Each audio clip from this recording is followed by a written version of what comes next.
Hi, everyone. I'm Steven Chervony, been a life coach for 25 years.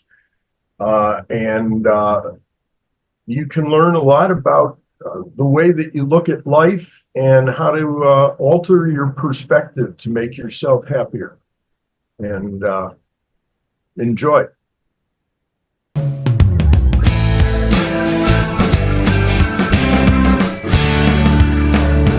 Ladies and gentlemen, welcome to yet another exciting episode of the Online Prosperity Show. I'm your host, Prosper Taruenga, and today we're going to be diving into a story that's more compelling than your favorite Netflix drama. Now, Steven, how are you doing, my man? Wonderfully. Thanks for having me. Well, the pleasure is all mine. It's not every day that we come across somebody of your expertise and the depth of experience that, we have the pleasure to, work with on the show. So I really appreciate you choosing the Online Prosperity Show to be where you want to spend the next 45 or so minutes of your life right now. Yes. Looking forward to it.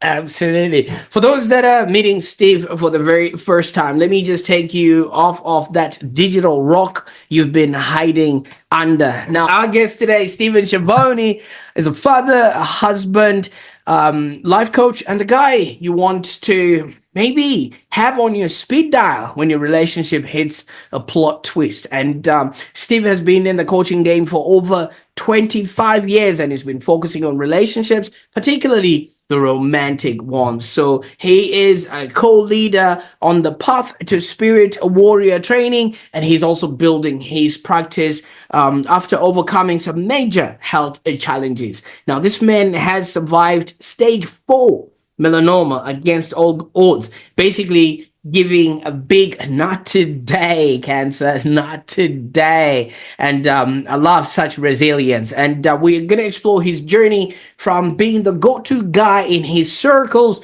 to a professional life coach, and how he actually decided to switch from commodities trading to actually helping people navigate the trickiest of all human emotions. Now, I'd want to jump into it head first, but Steve, I gotta ask, what's actually tougher, surviving cancer or surviving 4 engagements without getting married? I mean, you've really made the never give up life your mantra. What's tougher? Boy, oh boy, that's a great question. I would say surviving cancer because it means so much. You only get one shot at life, and it's of the ultimate importance. And what I do in my coaching practice is help people navigate whatever comes along. We all have emotions. They cover the gamut, but learning how to accept all of those feelings are coming and going constantly. And I think we make too big a deal out of the momentary. So in terms of surviving 4 engagements without moving forward, it's a matter of just loving the experience and learning from it. Not everything turns out the way that we want it to, but it's all part of the journey. Absolutely. So if you're watching this right now and you've probably been left at the altar or stood up on a date, apparently that's water under the bridge, if you ask Steve. But Steve, let's jump into the show, and thank you so much for being with us today. You've had an unconventional career path. I mean, from medical school, and then you went into commodities trading, and now you're life coaching. Tell us a little bit about your journey and what's it been like so far. Yeah. My dad was 22, my mom 21 when I was born. Dad had just started medical school, and my mom was graduating college, and they were very ambitious, not looking to have kids at the time, but here I am. And from a very young age, what I can remember is we talked about people. And although I can't remember, from way back, but I do have a pretty good memory from about 3 years old and upward. And we moved when I was 8 years old, and moving from one grammar school to another, I just decided I needed to make friends, and I became like the Pied Piper of my new area growing up. I had two distinct groups. One was card playing, poker. My father was in a biweekly poker game, and I played poker professionally in between commodity trading and learning coaching. And the other was sports. I played basketball. I grew to 6'1", which was amazing. Dad was 5'8", and mom was 5'3". So I played basketball. So I had two groups of friends, made friends easily. And when I say the Pied Piper, I remember one day at 14, I was going somewhere with my parents with some family occasion. And two different friends called me and said, "We know you're busy today, but what should we do?" Okay. I was that, I don't know if I'd call it popular or just, people relied on me. And also, I kind of had a crash in high school. I was the leading scorer on the basketball team freshman year. And I knew sophomore year was going to be a lot tougher. Had a lot of never trouble in class, but was taking 5 majors at a very tough high school, and felt overwhelmed, and met a psychiatrist the sophomore year, who did not help me. He was the head of a practice, head of the hospital psychiatric department, and I was somewhat suicidal as a sophomore in high school. And the doctor that I was seeing put me on a lot of medication that wasn't helping.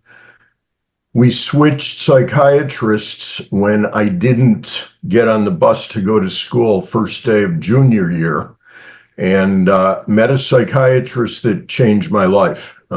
He was phenomenal, took power of attorney over his kids. He had a practice mostly of adolescents, and he threatened me with that. I don't think my parents ever signed over power of attorney. They may have, I don't know. But he changed my life. I realized in one session with him that I didn't need to be depressed, that growing beyond the scope of my parents was easy enough, and I had been burdening myself with living up to their standards, and that never works. And he made my relationship with my parents better, and looked forward to going to school. And from there on, I wanted to be a psychiatrist, which is what propelled me to do as well as I did in school to get into medical school. When I got there, I fell in love with commodity trading. I'm pretty equal left and right brain, and my left brain logic and numbers took over. And the idea of not being tied down to a phone is really what got me. The freedom of doing whatever I wanted to do whenever I wanted to do it. And started reading the commodity books while I was in medical school. So I passed my first year of medical school, but at the same time couldn't wait to leave. And one of my dad's patients was the chairman of the Chicago Mercantile Exchange. He's still alive. He'll be known like Einstein was to science. He'll be known to the world of markets, and he helped with Milton Friedman create the uh, uh, financial products were pretty much his. The idea of trading currencies, all of that stemmed from his work with Friedman and writing the Bretton Woods Agreement. And I was under his wing after I walked into the dean's office and said, I'm going in another direction. When I sold my seat 16 years later, after getting married, having a couple of kids, getting divorced, when I was done with that, I did not want to go back to school to become a psychiatrist. I hired a career counselor who said, have you ever thought of coaching? And I said, what sport? And he said, no, there's a new thing out there. And he put me in touch with a guy who was very high up within the men's project, MKP, Mankind Project, which is what I do my Path to Spirit coaching and co-leading now at. And he was a member of that group, and he was a phenomenal coach and taught me, met with him weekly for 2 years, and then began my own practice. Fantastic. Now, Steven, thank you so much. I mean, this is almost your life story in a nutshell, but you introduced us to, your parents who had you, like you said, at an age of 22 and 21. Were you then the only kid they had, or did you have other siblings? I had a sister 2 years younger, 2 years later, who became a professional dancer, danced with Joffrey Ballet. She was a professional dancer at age 6, was highly recruited, moved to New York at the age of 14, danced with Joffrey for a long time, and then when she retired from that, she became a doctor, following my father's footsteps.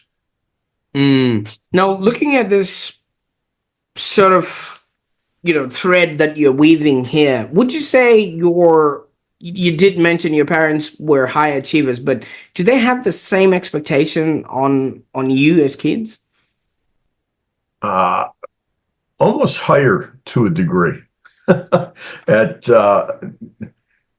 I think they were not under the pressure that they put on both my sister and myself.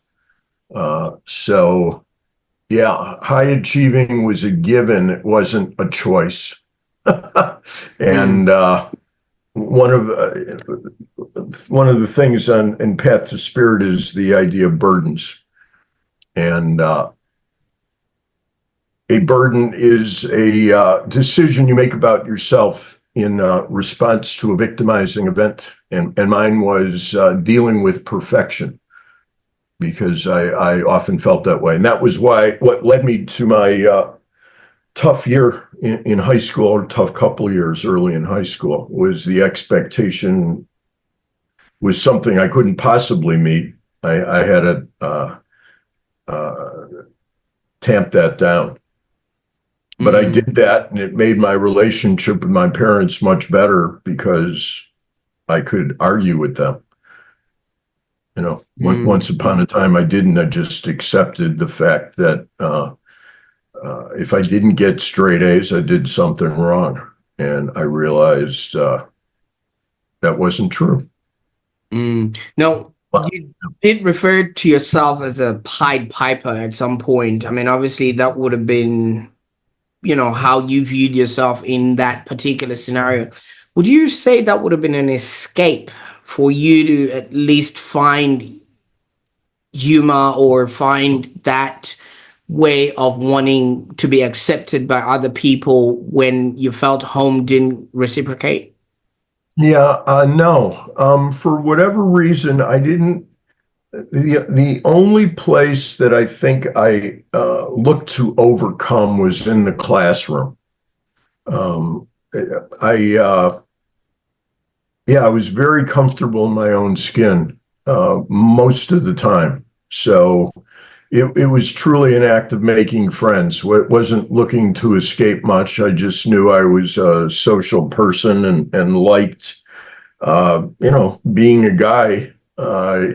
You got to do something with somebody else. And so I don't look at it as an escape or overcoming in any way. I fell into that pretty seamlessly. Didn't put pressure on myself for that. Just assumed it was part of my journey, really. Absolutely. I mean, obviously, that being the case, you would have been looking at your parents or your dad, especially as a role model, Yes. as somebody that you would want to model yourself around or against. And was he also a very sociable person, or was he, No, he was great. He was great. He had a lot of friends. He and his associate were chairmen of the Department of Medicine from the time they graduated until my father's death. My dad died of cancer at 60, and I was diagnosed at 60, as it turns out.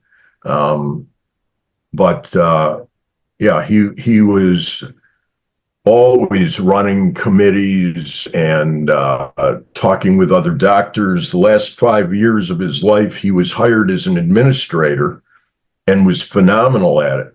We went out to dinner the day he got offered the job, and he said, "I have no expertise in management." And I said, "Dad, you got one of the biggest practices on the North Shore. Your patients love you. If you fail abysmally at this, you can go back to what you were doing before. So just make it your own and do whatever the hell you want and enjoy it. And don't put any pressure on yourself except what you want to make happen in the role they're asking you for." And during the last year of his life, he was flying around making speeches to other administrators at other hospitals.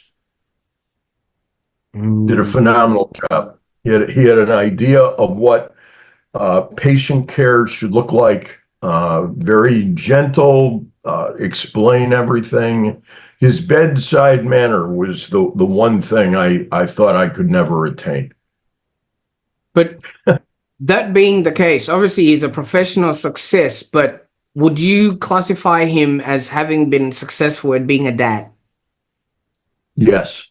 Yes, he had shortcomings. There were a couple of instances I'm sure he would have liked to taken back, but he became my best friend. There was nothing I couldn't share with him. He was very insightful. So if he thought anything was bothering me, he brought it up.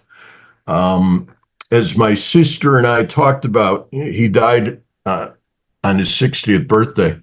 Um, he was always there for us, regardless of how busy he was. If my sister or I called him, he got back to us, I would say, within 30 minutes, no matter how busy he was doing whatever he was. And that was usually saving people's lives or attempting to. That's what he loved to do. So, yeah, he was a great dad who just wanted what we do, and this is another lesson of Path to Spirit. We turn our burdens into gifts.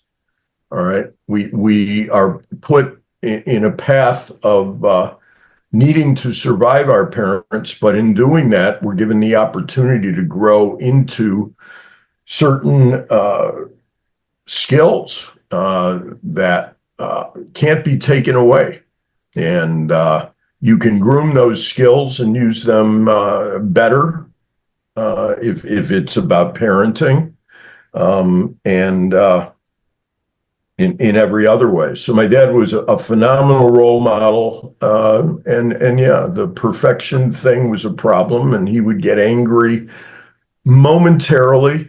I was never angry for a long period of time. And I think it hurt him more when he was angry with my sister or I. It was mostly me. My mom would be angry with my sister. But no, I learned from it, and it was wonderful. Yeah, he was a phenomenal person, father. Yes, all of that. You you mentioned that your high school shrink, and I think the men in the Mankind project, there was Right. somewhat role models for you. Can you maybe share with us a specific sort of piece of advice or lesson that you got from them that stuck with you throughout your journey? Yeah, I had been with a doctor who's head of Evanston Hospital in Evanston, Illinois, who was head of the department and put me on all kinds of drugs, every mood stabilizer, and you name it, I was on it. And I met a guy, the next person that was referred to my parents, who realized I wasn't being helped by this other guy. His name was Marvin Schwartz.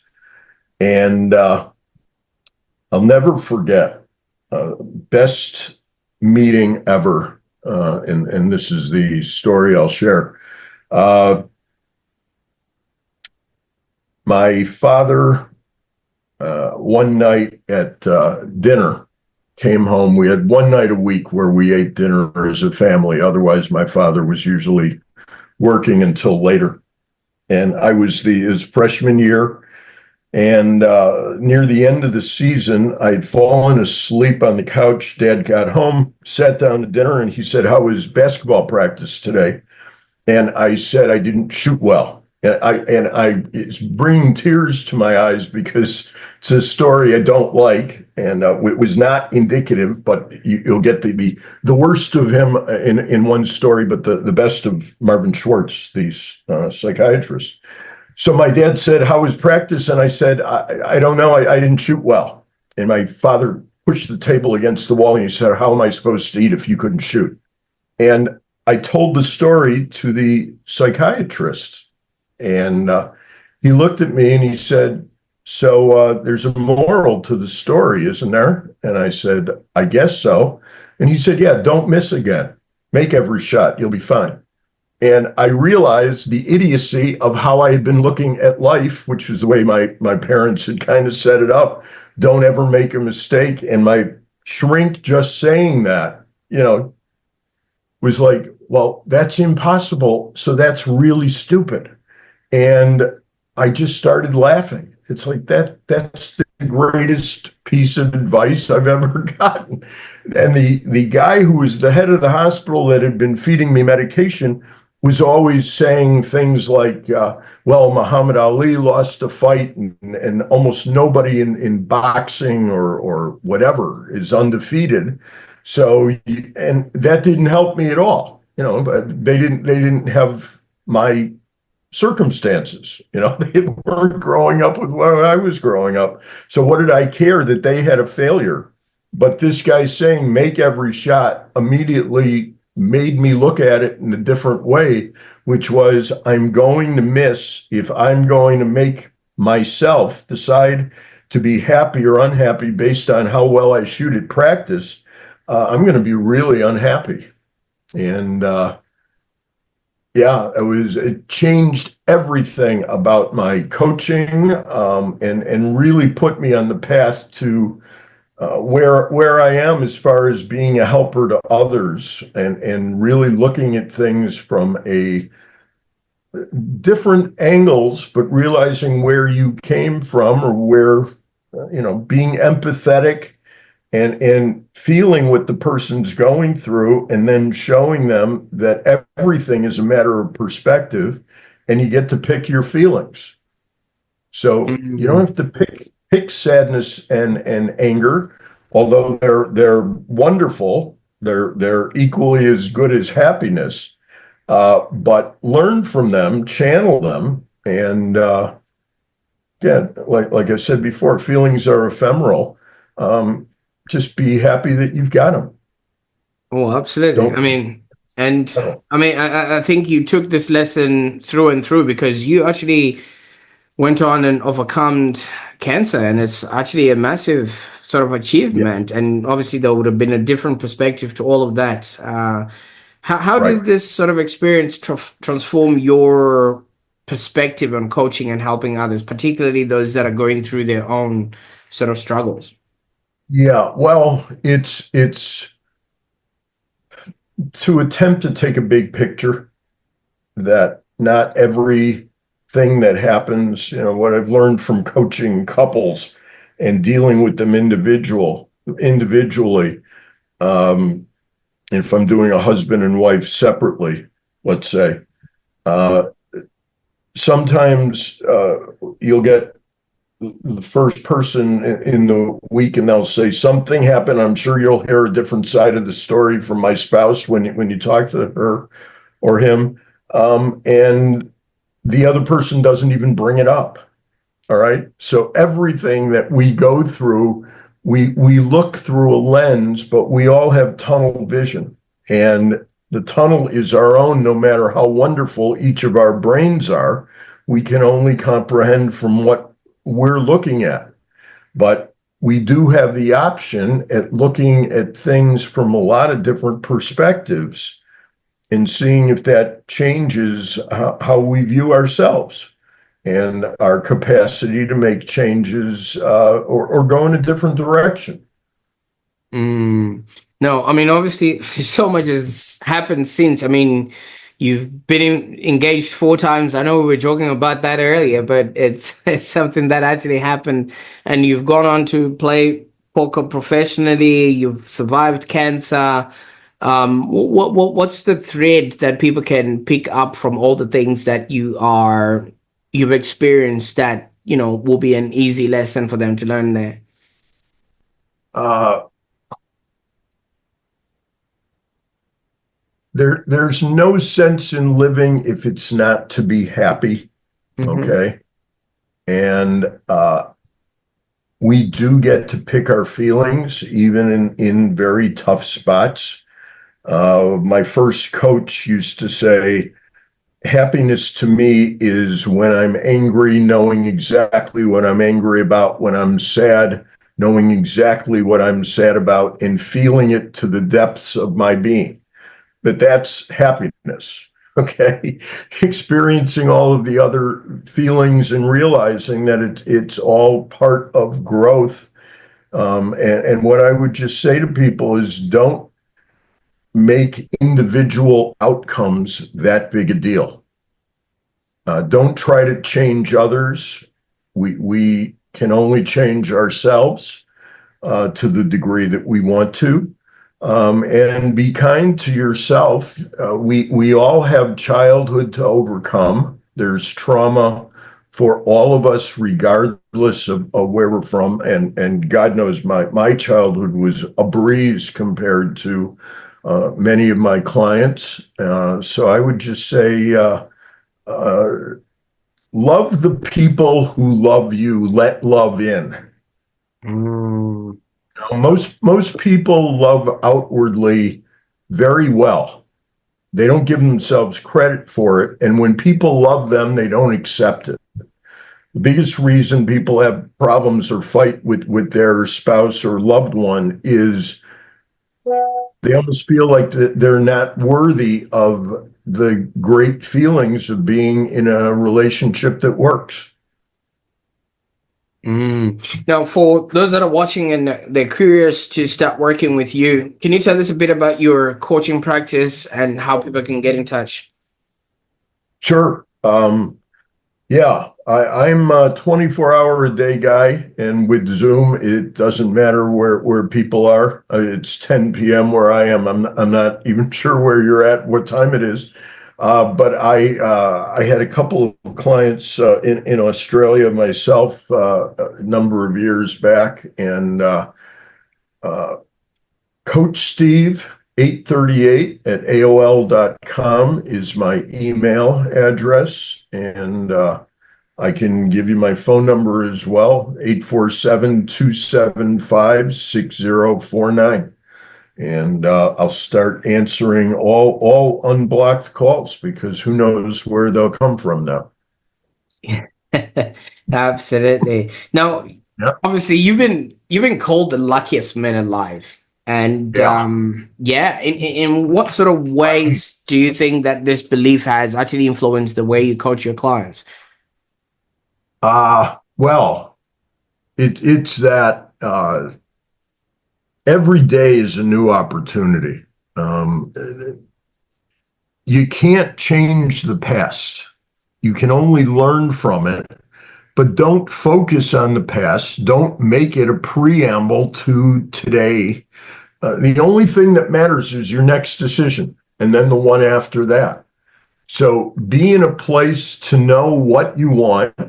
Um, and I'm not talking about goal setting. It's usually to live comfortably in the moment. And to do that, with me, it's about 100% honesty with myself. So I can look at myself in the mirror, learn that from my dad. Everything was your word is your bond. And uh,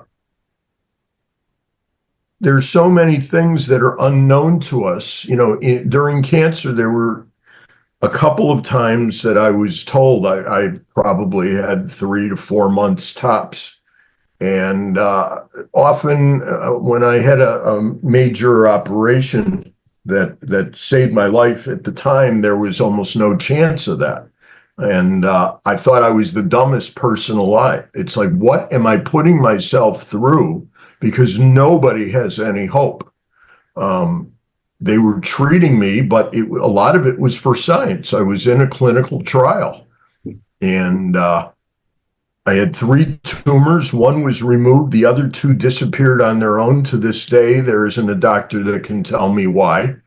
I don't know. There's certainly nothing I did because I couldn't do much of anything.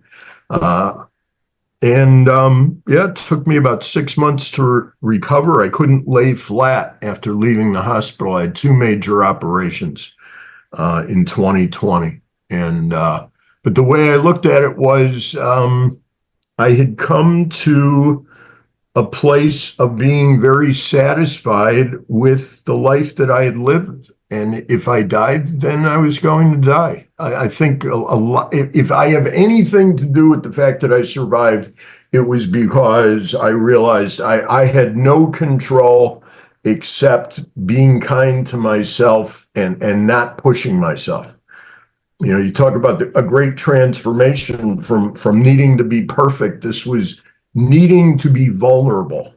3 times I couldn't control anything. I had crapped the bed, and people had to come in and make sure I didn't drown in my own crap. And I realized it was okay. They had a job to do, and mine was to survive as best I could. So whatever I had to go through, and believe me, it was hard. But it's like, all right, I'm still here, and if I'm here, I'm going to take what comes. Absolutely. I mean, going through what you've gone through, it gives you that empathy to actually tell somebody, you know what, I actually understand what you're going through and things of that nature. And I can't thank you enough, Stephen, for sharing with us your life story and your experience and how people can actually be in touch with you. But it would be remiss for me to not ask, what's been the most rewarding moment you've had as a coach? Because obviously you're dealing with other people that are also going through their stuff, and then you get to actually hold space for them. How has this sort of experience shaped your understanding of what's possible in this profession? Uh, Probably 2 things. One of them, I was in a networking group building my practice the first time, way back, and yeah, I've been a coach for about a year, and met a guy who called me, and normally I was very successful in getting people from talking to me and then having them become clients. And this guy the session didn't go very well. It wasn't bad, but it wasn't deep. He wasn't somebody that wanted to go deep, it seemed. And anyways, it was blasé, and he didn't hire me. 4 days later, he called me and he said, "I'm calling you to tell you I'm not working with you." And I said, "I'm just going to tell you what I think." I said, "I think it's about money, and your wife told you that it was too expensive." And he said, "Yeah, that's right." And I said, "All right, so what I want you to do is, even though we didn't talk about your marriage during the first meeting, I want you to go to your wife and tell her I will save your marriage and see what she says." He called me back 2 hours later, said, "My wife said you don't charge enough, hire him immediately." Oh, I can only imagine when it comes to saving relationships, obviously people would take notice and things of that nature. Now, Steven, what's next? You know, we've been through everything you've been through, and we now know where you're at. What can we be excited about in the future? Oh, growing path to spirit. I've had other, but I'm a facilitator within that. I've seen guys drop all of their shame, all of their burdens, and rejoice. Men put a lot of pressure on themselves. And usually there are two main focuses. They don't become what they thought they would be when they were kids. Everybody wants to be a president or an astronaut or something. And very few guys measure up to what they wanted to do. And the other one is relationships. And facilitation on the carpet is the other thing I do, and help guys see their lives in a very concise, breathable way.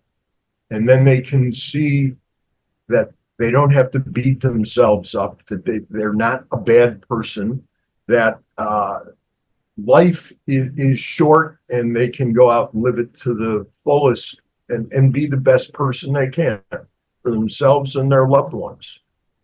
So I'm going to keep doing that as long as they'll have me. And I think they'll have me as long as I can stand up and do it. And I love coaching.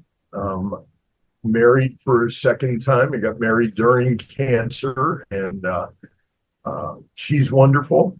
So I'm going to enjoy the time I have and help people feel better about themselves and make better choices and allow the love in that's there. Doesn't mean that all relationships are salvageable, but a hell of a lot more than a lot of relationship people endeavor to help and don't. Absolutely. Now, this is remarkable. Let love in, allow people to love you, and things like that. That has been a very constant thread in all that you've been saying. And for those that are watching, that's a wrap on this incredible episode of the Online Prosperity Show. I think we've explored the highs and lows of obviously poker face moments of Steve's life. And I think if you found this conversation as inspiring as I did, make sure to give this video a thumbs up, and share it with somebody who could use a bit of the never give up in their life sort of attitude. So many people are going through stuff. It could be in your health, your wealth, or your relationships. And I think Steven has the experience to help each and every one of us be, do, and have a happier existence. And I'm going to be putting all those links to, the access that he's afforded us so that you can actually connect with them. And while you're at it, don't forget to hit that subscribe button so you never miss out on more insightful stories like Steven's. And if you're interested in transforming your relationships or just maybe having a chat with one of the luckiest men alive, do check out those links, like I said, in the descriptions below, and contact Steven directly. Until next time, keep striving for prosperity, folks. Bye for now.